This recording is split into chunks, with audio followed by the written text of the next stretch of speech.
So growing up, have you ever felt this higher calling to be something? I unfortunately never had that. See, growing up, I had about a million different career choices that I wanted. I went from everywhere, from being a lawyer to being a marine biologist, to being a coach, to being a general manager, opening up my own brewery. I was in a million different directions and not really knowing where to go. And I had all this pressure coming from my family who wanted me to be something that I wasn't. I came from a family of nurses, so both my mom and my sister were nurses, and they tried to get me to do that. But it wasn't for me. I was kind of the free-spirited child, as I still am.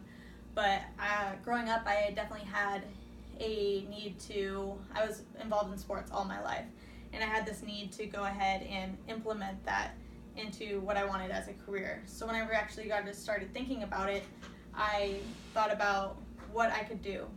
And one of the main things that came up was being involved in the police force. And being involved in the police force definitely comes with a lot of strenuous activities, and it's this whole long process just to even be considered to be a police officer. So when you first go ahead and apply, you're going to go ahead online to whatever department that you want to go to, and then you find that department, and most likely than not, they're going to go ahead and refer you to the PST, which is the Public Safety Testing Site. There you're going to be able to find testing sites and times of what you want. So once you actually choose a site that you go ahead and want for your time that you want to go ahead and test, you show up, you take your written test. It's about a 3-hour test. Once you're done with that, you go ahead and out. They grade it right then. If you pass, you take the physical part of the test. And if not, then you basically just have to go home. But once you go ahead and take the physical part, which includes 300-meter sprint, 1.5-mile run, push-ups, sit-ups, then as soon as you pass all that, your scores get sent out to whatever departments that you want. And if you're lucky and the departments want you, you go ahead, they give you a call, and that's when you go further with going into interviews, your oral boards, your background investigations. You go into your polygraph test, your psych eval, your physical eval.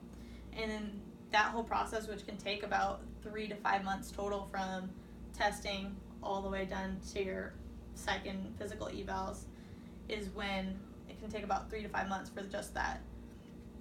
And then so you have to be extremely dedicated from the beginning. People might think, well, why would anyone put themselves through that? That's so long to just even be considered to be a police officer. But one of the main reasons that I know that I wanted to be a part of this is because, I have this higher calling to protect and serve your community. You're dedicated to the people around you. You actually want to go ahead and make a difference in people's lives. And that's something that I wanted to do. I wanted to be that positive force in the community. I wanted to be that person that people look up to. Especially now in today's society, there's such a negative connotation to police officers. You see it every single day in the news, in social media, on the internet, everywhere, that people, quite frankly, hate cops.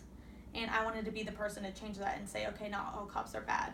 Especially being a female police officer, I wanted to go ahead and be that positive outlook for little kids. Only about 13% of the police force is women.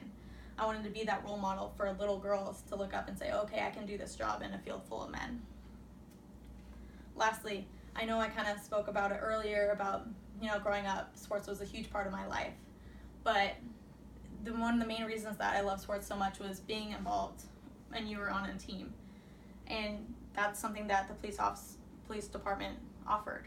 You get this whole sense of camaraderie around you. You have this sense of family behind you. I know you have your partners, you have your whole department, you have the whole state, you have the whole country supporting you, behind you. I'm sure we've all heard that Blue Lives Matter, and as soon as fellow officers either injured or killed in the line of duty, so many people are up supporting those people around them. Even, in testing, you have these random strangers behind you supporting you, saying, okay, one more time, do one more push-up, and that you don't even know them. So if you were to ever be on the same department with them, you're going to have this family always supporting you, behind you. Now, all of this, being a police officer, requires so much dedication, but it's all for the greater good. It's all for serving a higher purpose. You are dedicated to serving your community. And I never thought that I could personally, you know, be that person to go ahead and protect and serve people and, you know, risk my life for others, but to make change, if someone can do it, why couldn't I? Thank you so much.